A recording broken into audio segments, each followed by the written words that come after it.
This is Leonard McKelvey, Charlamagne the God talking. I have one statement to make about all of this. Who gives a F? Okay, I don't care if Tim Walz did or did not carry weapons of war in combat. In this video, Charlamagne the Fraud is stunned after CNN fact-checks Tim Walz's military record. This is the DeVory Darkins Show.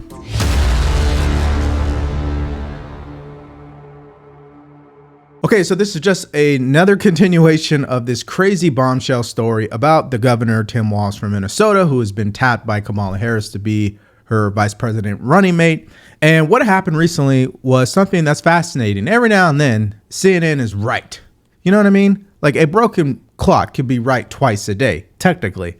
And so they had a correspondent on CNN actually fact check Tim Walz's military record. Now, you may not have heard this already because obviously they're not going to push this story out. They're trying to suppress it. But we have a clip of that and we're going to play it for you right now. And Charlamagne the Fraud, his delusional reaction to it. Let's play the clip. Walz did make a comment speaking to a group. He's done it a couple of times where he has used language that has suggested that he carried weapons in a fighting situation. As you know, with your contact with the military, I know from coming from a military family, there is a difference between being in a combat area, being involved at a time of war, and actually being in a position where people are shooting at you.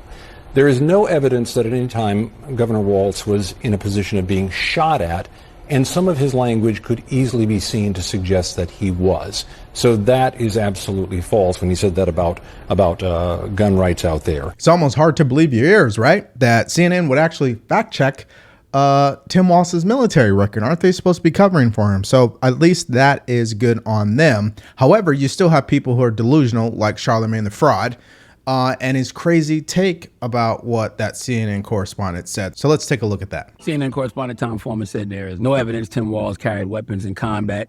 Same thing J.D. Vance brought to the forefront. Now that is a point of political debate on a lot of these cable news networks.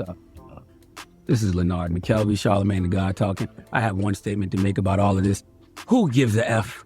Okay, I don't care if Tim Walz did or did not carry weapons of war in combat. You know what I care about? I care about what Tim Walz was actually bringing to the forefront, and that is military-style assault weapons should not be in the hands of civilians. Military-style assault weapons are designed for maximum kills in combat situations, okay? Military-style assault weapons have the ability to fire rapidly and with high accuracy. It makes them beyond dangerous for civilians to have, okay? Dudes is pulling up with choppers, laying down 15, 20 people at concerts, churches. I don't think there's been a setting in America that hasn't experienced a mass shooting at this point, okay? Military-style assault weapons are the reason we have so many frequent mass shootings, okay? Assault weapons are designed for military use. The primary goal is to neutralize the enemy. They're not necessary for self-defense or hunting or any other civilian activity, but Republicans don't want to have that conversation because having that conversation means that they have to come up with some type of common sense gun reform, but that's not going to happen because the gun lobbyists like the NRA are in the pockets of most of these politicians. Okay, so let me respond to his first initial response, which was he doesn't care that Tim Walz fabricated his military record towards the end of his career. So what I would say to you, Charlamagne the Fraud, is you are despicable and absolutely an embarrassment with that take. You are the donkey of the day. If someone who served over 20 years is willing to lie about the rank they were at when they retired and insinuated that they served in combat, this is the person who's going to become the vice president of the United States. What else is he lying about? You cry all day long about President Trump lies about everything that comes out of his mouth. But when Tim Walz lies about something very seriously like a military record, you look the other way. That, sir, makes you a coward, in my opinion. Second point on the assault weapons ban. His take also is ridiculous because he thinks or believes that the biggest problem in this country would be mass shootings. Now, are mass shootings absolutely terrible? Yes. Do mass shootings happen all the time? No. Are mass shootings listed in the top 10 things that kill Americans? No. It's actually something that rarely happens. The deal about it, though, is when it does happen, the media blows it up because obviously it's crazy, and heart goes out to anyone who's ever been a victim of it. That's one. Two, politicians run with it because they want to pass laws, and it's a sticking point for a lot of people, okay?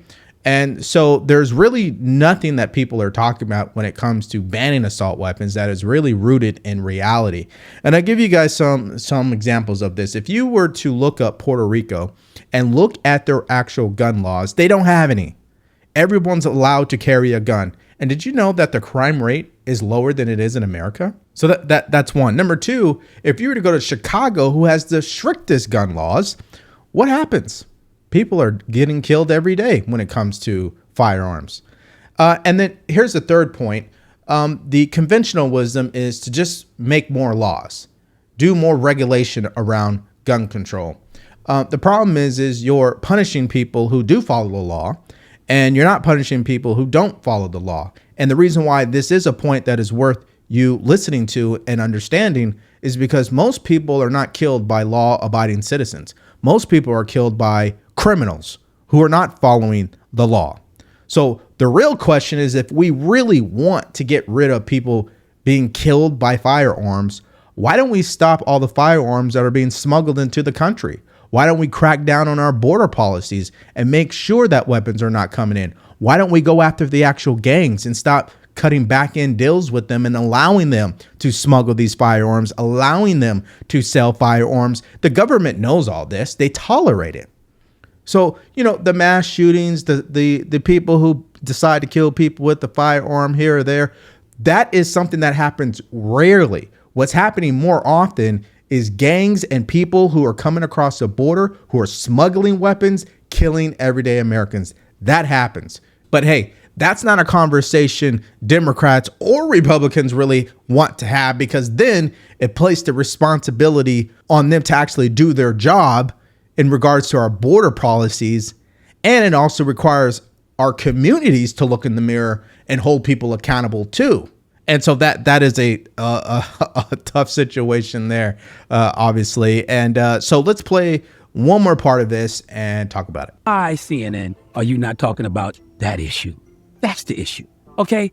Fact check Tim Walz. Fine. Now, after you fact check him, make the main thing. Let's center the conversation around why weapons of war should not be in the hands of civilians. This is why I applaud MAGA Republicans. The way they can deflect and avoid talking about what we need to be talking about to make cable news talk about what they want to talk about is incredible. It is incredible that people do not have common sense around this topic like Charlamagne the fraud.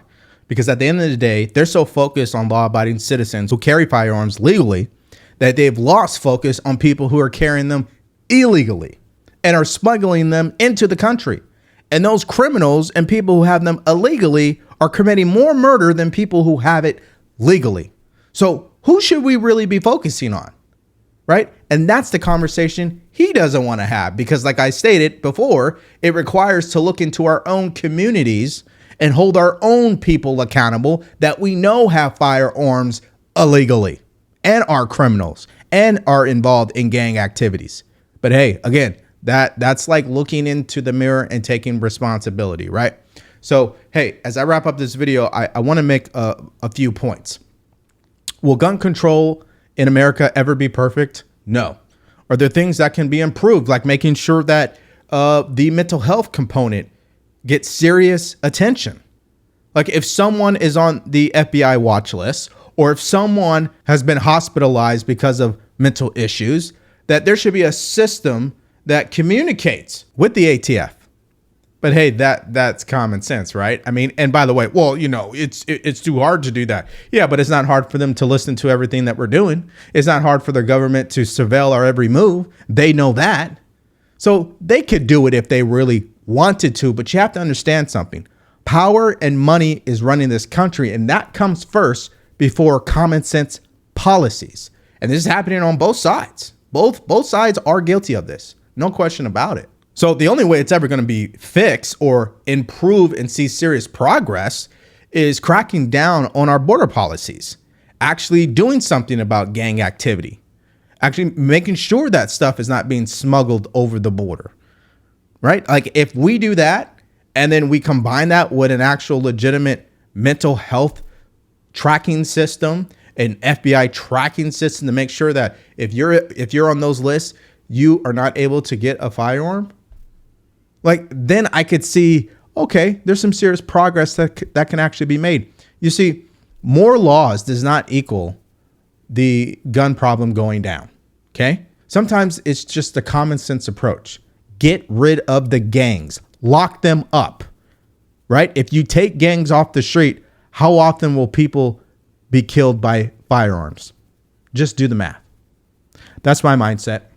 What do you guys think? What do you think about Charlamagne the Fraud and his donkey take on Tim Walz's stolen valor and acting like it's not a big deal when he's supposed to be potentially the vice president of the United States who lied about something so crazy, so valuable, so serious, like his military record, by falsifying records, saying he was a command sergeant major when he was not, when he went to retirement.